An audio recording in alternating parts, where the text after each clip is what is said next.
Hello, welcome to Lessons Learnt. I'm Sherry. This is Monday Quilt Chat. We're going to chat about all the things quilty in my world and in the quilting world in general. So hang out with me for a little while. We'll have a little chat about all those things, all the fun things we love to talk about.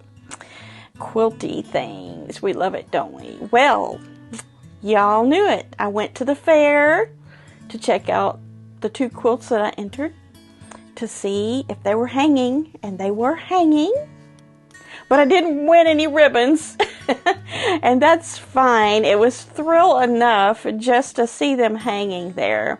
So let me go ahead and put, well, I'll tell you what we're going to do first.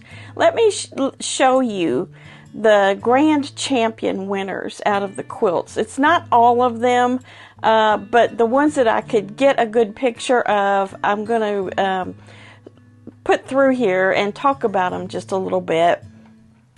This first one, you'll notice that they're in these big wooden glass front cases. That's where they put all the grand champion winners in. And so for me, I don't know, I couldn't really see the quilts very good inside of those. There was a lot of light reflection from the windows and such, but this first one that I'm showing you here is the big winner, and it was just in the class 1, I think, where you know, it's just a traditional quilt, and it's made by a Kentucky resident. Now, I'm in Indiana, and they let Indiana residents enter quilts, but they have a special class just for Kentucky residents. So this is the one, and I don't blame them. It's their fair, right? So this is the one that won that, and it's just a traditionally pieced quilt, very pretty. And the next one that I'm going to show you, now these are the different classes, some of them, not all of them. These are some of the classes that I took pictures of. This next one is wool. So that was the grand champion wool winner. And then, as a matter of fact, I didn't really see many more quilts hanging that were wool, but this is a fantastic one, you have to admit.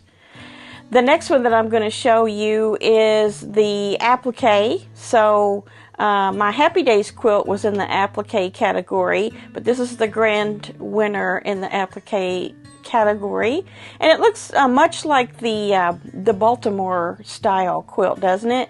Even a little bit more demure, but the actual blocks themselves do remind me of those Baltimore album quilts from a long time ago that we still make today. I'm not technically made one. I probably did some applique like that before, but not anything as for a whole quilt.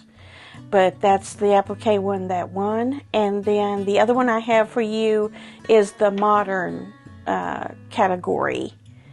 And obviously it's modern. It's your basic colors and then just kind of a modernish geometric sort of shape and configuration there. So those are the big winners. Those are the ones that won prizes and you know, ribbons and such. Now I'll show you my quilts. Here's the Happy Days hanging. I'll let you take a gander at that. I think I have 2 pictures there. They might be both on the screen, but I thought it was kind of cool how in part of the display they had 3 at a time, just like they do in Paducah. So that was kind of neat that I could see, you know, my quilt actually with some other quilts. And then the other one I'll show you is the Anne of Green Gables Letters Home pattern. And there again, it was in that tri-shaped display. So that was pretty cool. It was pretty cool to see those hanging there. And then I have a couple more pictures. I wanted to just show you just some comparison of maybe what the judges were focusing on or not focusing on that you would think they would be. I learned lessons in this particular show, having put some quilts in there. I could kind of tell, and was looking a little bit more closely at how they were, you know, how the first, second, third, and special mention categories of ribbons were distributed. But I feel like the judges at this particular quilt show fair were more, I think they were more towards the traditional older style of quilting. Now, not to say that only hand quilted quilts won ribbons. That's not the case at all. As a matter of fact, I think the main one, the very first one that I showed you, was a movable machine quilting design. It was what do you call it? It was custom, but it was with a moving machine. It wasn't done by hand. So, you know, they certainly accept that as a good quilt if it's done that way. With a long arm. So there were over 400 quilts in this show. I talked to a couple of the gals at the table. They weren't judges, but they gave me a little more information that I wanted, and that was one of the things that I asked, was how many quilts were there altogether? And I looked at every one of them. Now, I may not have looked at all the little tiny ones in the cases. They had some glass cases that had some little tiny stuff in it. I don't know that I saw all of that. But all the hanging ones I did see. So I'm going to show you one quilt here. Let's see. This is the one I want to talk about, I think. The blue background one. Let's see here. Yeah, this one was a first place winner. And I find that very, you know, just traditional block. They're set on point. And there's the Irish chain, and then a smaller block intersecting the Irish chain. And then it was also machine quilted. But that was a first place winner. So I learned from this that this is a kind of look that wins at this particular fair. The other ones, I was also surprised at what didn't win a ribbon. Here's one here. This has, I think I counted 400 little house blocks on it, and then the little red cornerstone around each one. I don't know how many that would be. Would that be double? I'm not sure. I think it probably would be. So this one did not win a ribbon. And to me, I feel like, I don't know, maybe it's the simplicity of the design. I'm not sure, but it was a ton of work. It was stitch in the ditch. I can't remember if it was machine or hand. I'm pretty sure it was machine. And I'll give you a little close-up here of it too. And I just felt like that was deserving of something, but I'm not a quilt judge, so what do I know? And then also some of the ones that did win ribbons, I scratched my head a little bit on, but it's okay. This one, for instance, is a kit. It's a Modern Prairie kit that you can get, and I actually have. It got a third place. It either got a second or a third. I didn't take a picture of the tag somehow, but it got a second or a third place. There again, I don't know. And then, let's see, one more that I thought I was really impressed with, that I don't think this one, yeah, this one did place a first place. This one right here, it's half square triangles that have a curved corner, and then they're just kind of placed in a very interesting setting there. It's not a setting, it's just how they place them in the quilt. And this has impeccable hand quilting, and I have a close-up picture here for you to see of that. It's just like a 1/4 inch away from the inside of each of those little pieces, and it's very, very nice. Here's another one that is a second. This is a hexagon quilt. Now this was in the 2-person class. So 2 people worked on this quilt. And it also was, let's see, was it hand-pieced? I'm going to look at the tag again. 2-person. It doesn't say it was hand-pieced. It could be. I think maybe the quilting is hand done from what I can see here. It looks like it might be a combination. I think some of the hexagons are hand quilted and some of them are machine quilted with little designs in them. So there's that. Is there any others that I want to show you? Do any of you watch Pin Cut Sew? Here is hers. Her fish quilt. She's on YouTube and she lives in Louisville, Kentucky. I think that's it. Oh, here's another grand prize winner I know I didn't show you. This one won in the improvisation. Yeah, first place in improvisation. This one. This one was also machine quilted. And it's the cute little skinny birds with flying geese designs and birdhouse designs. And then also you'll notice that there's a lot of texture there, not only with the quilting, but with the background fabrics that they used. You see different shades of white in that. And that made for a nice improvisation quilt. Yeah, I think that's it that I wanted to show you. But it was a lot of fun. It was a lot of fun to go over there and go through all the quilts and see how they were judged and see my own quilts hanging. Had a little fair food and made my way back home. I didn't spend a whole lot of time over there, mostly just among the quilts.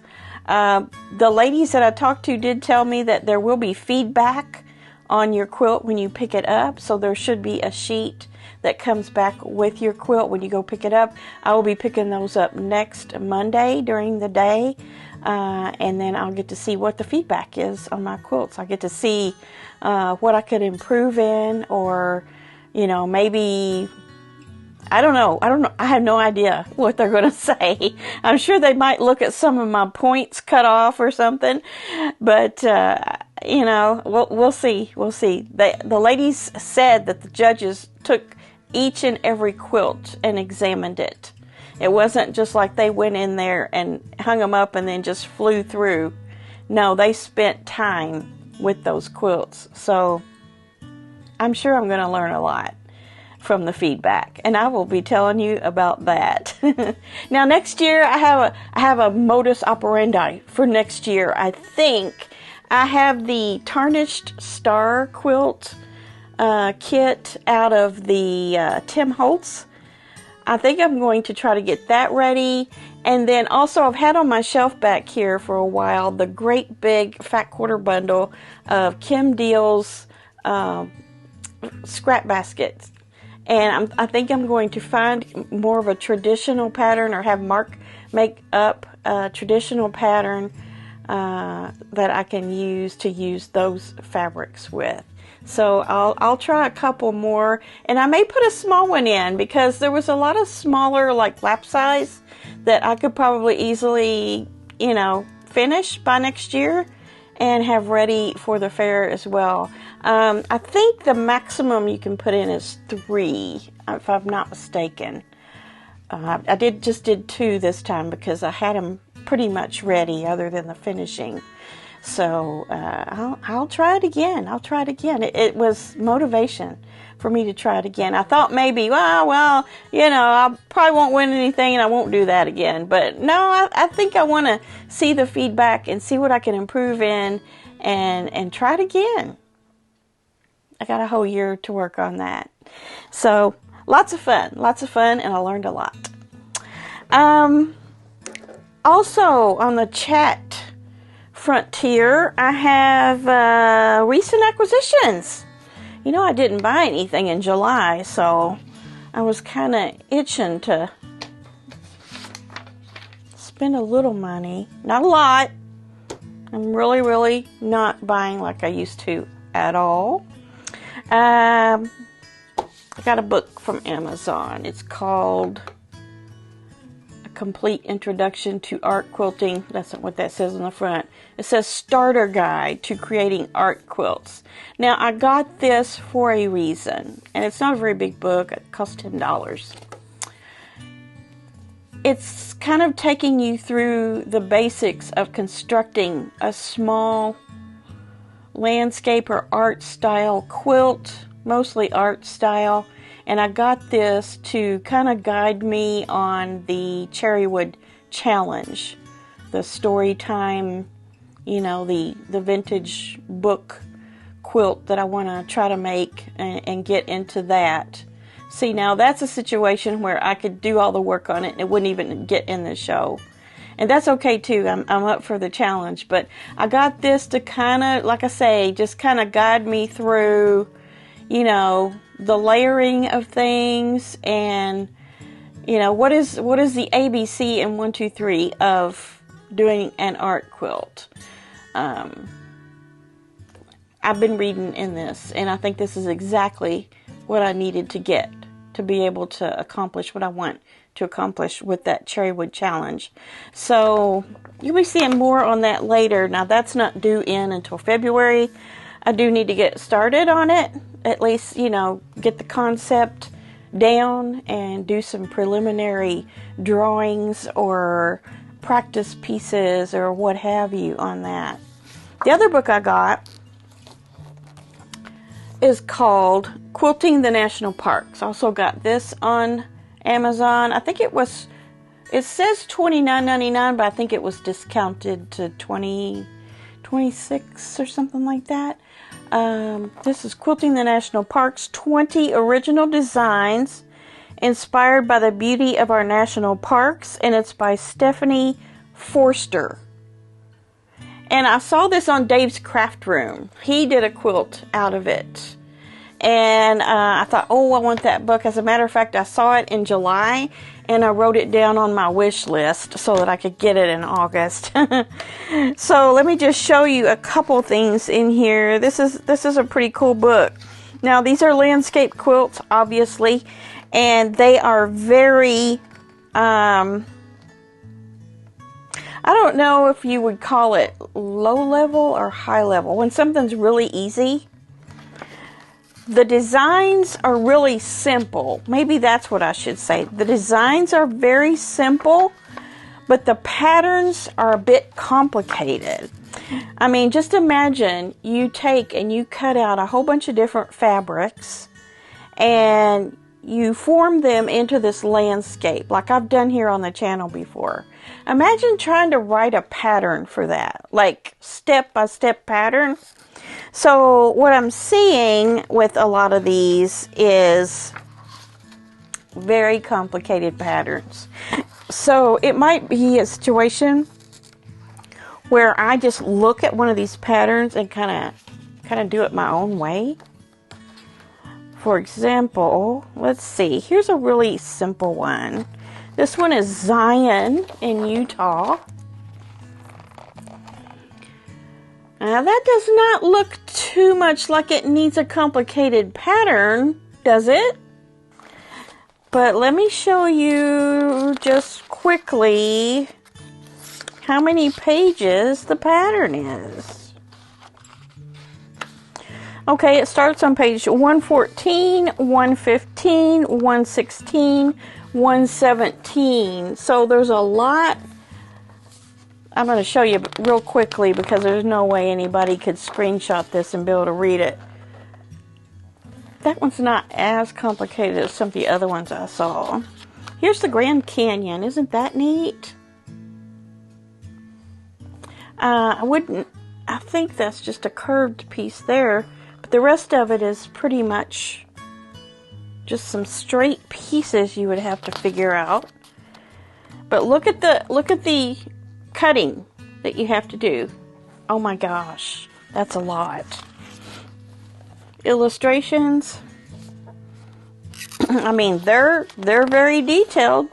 You wouldn't mess it up, I don't think, with these sorts of illustrations and instructions. So I don't know. I'm gonna have to try something, maybe a smaller sized one, and see how these are. It looks like they also are. They have some metric. Yeah. Also, they have some metric measurements in there. That might be taking up a lot of paper here too. But I wanted to show you a few. Glacier Bay. This one was particularly complicated in the cutting. See that?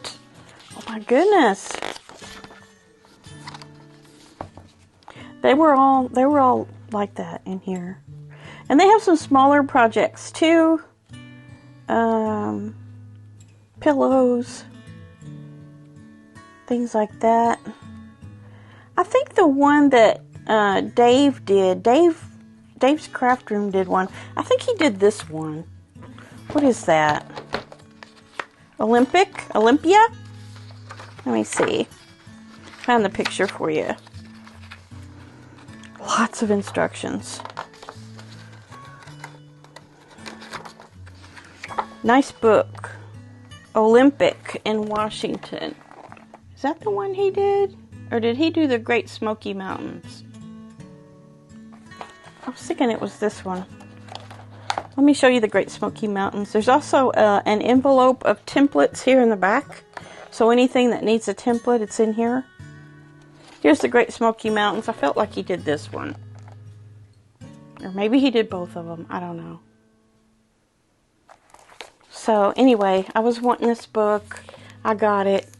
It'll be a great resource and, well, a resource for patterns and for inspiration for creating things. Okay, 2 books. And then I also got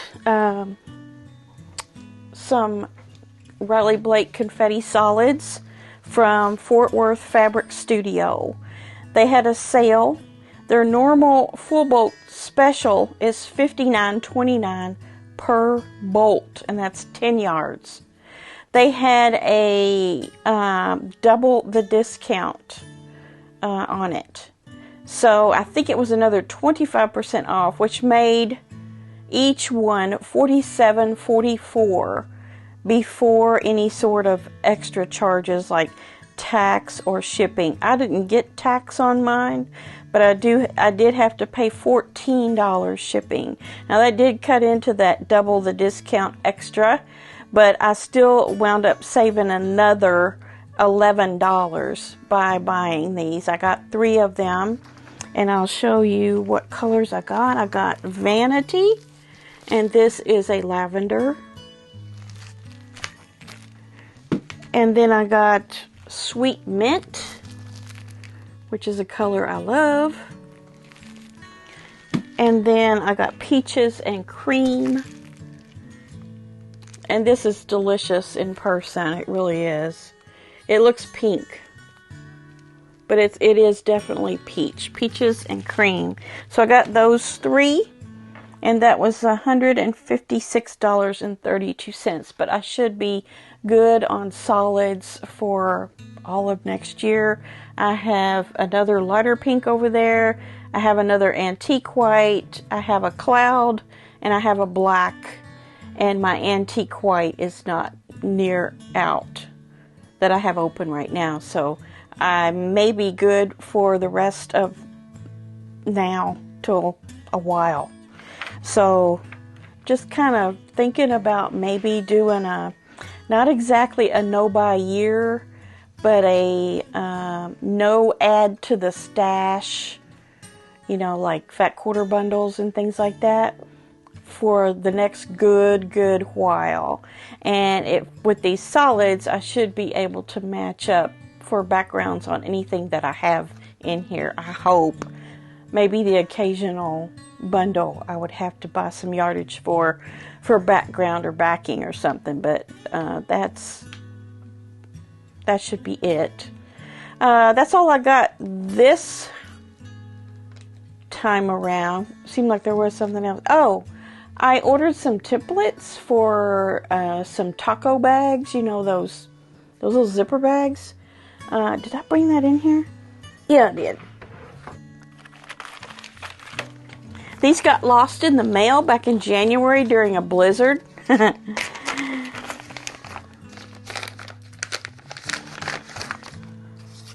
It's just an acrylic template for a large taco, a medium taco, and a small taco. So these are just little zipper bag templates. You cut 2 pieces and there's a pattern to tell you how to put it together.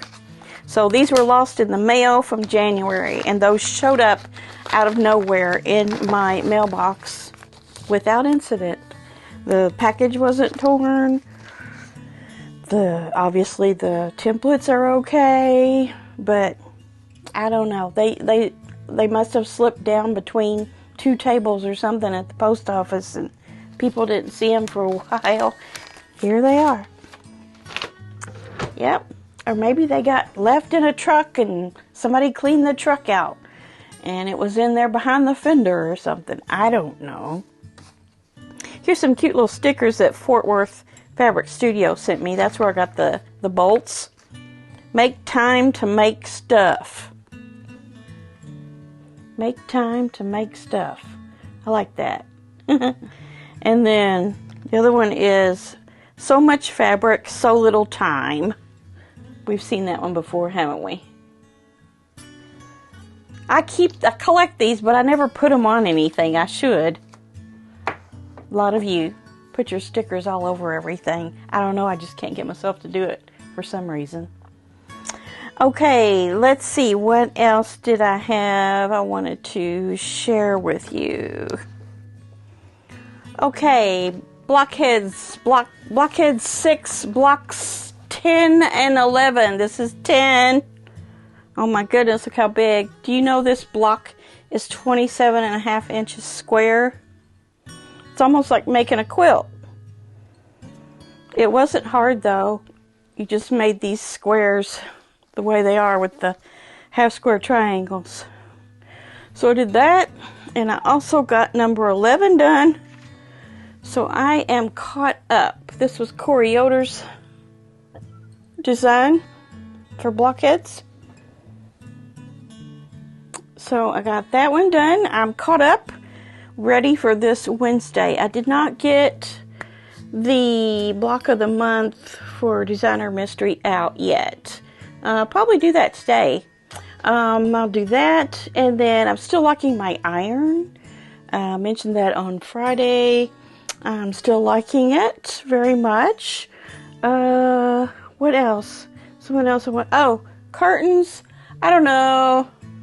I put that up there. I didn't put them over here yet. I don't know. It matches perfectly to the gray of the windowsill, but it's not the color I was wanting at all. What do you all think? I like that how it softens the window down. I do like that. So should I leave it, or should I just go for another color or something totally different? I have another pair I can put over here. Tell me what you think. I don't know. They weren't very expensive, so I probably won't be sending them back, especially since I opened that one and ironed it and everything and put them up. So let me know what you think. Be honest. Okay, I think that's all I have to chat about other than our quilt of the week. And let me make sure I get the right one. Okay, this is called, I'll put a picture right here. This is called Caswell. 72 by 81. It's by Karen Bowe of Langdon, North Dakota. Karen loves to hand applique, so that provided an element of fun to the quilt. Caswell was custom quilted by Barb Simmons. This quilt has been shown in several shows and has won awards at the Quilts on the Red 2021, Fargo Expo 2022, and the Minnesota show. Now that's quite a lot of applique there. She does all that by hand. Wow, that's amazing. And look, she has her KMB 2019 down there in the bottom center. Personalizes it. But this is quite an impressive quilt with all that hand applique and all of the custom quilting that's done on it. It's beautiful. It makes me look a little bit forward to that applique that we're going to have on Garden Charm. First week of September. I don't think we have it this month, do we? I think it's maybe the following. But coming up soon on that one. I did a little bit of experimenting with a little scrap container. I had some extra pieces of the Soft and Stable left over from the Bag Lady bag. And I decided to take some of that and make some of these little, they're like little desk containers, or you could use them for your notions, your pins and clips and things like that. Other doodads that we use for sewing. I don't have the bottom in it. I have it ready to sew in. Just haven't done it yet. So maybe this will be an upcoming video. I don't know. We shall see. If I can get it to come out good, I will make a video out of it. As for now, I think I'm just going to go ahead and get my designer mystery block out and start working on that beautiful thing. And then that means that I can start doing another block for the panel quilt of a bloom. So you'll be seeing those on Friday most likely. And I'm also thinking about this week getting the Blues Batiks out and starting to make some of those big blocks again on that. That's kind of the things that I have in my mind to do this week. And whatever else might come up. For Wednesday's video, I really don't know. I really don't know what I'm going to do. But I've got a few ideas floating around. We'll do something. So in the meantime, get busy in your sewing room as usual. Like that sticker says, make time to make stuff. That's my motto, isn't it? Make time to make stuff. All right, enjoy your week. I'll see you back here on Wednesday for something, and then back on Friday for Finish It Friday to see what I've finished and what you finished. Have a great week, and I will see you soon. Bye.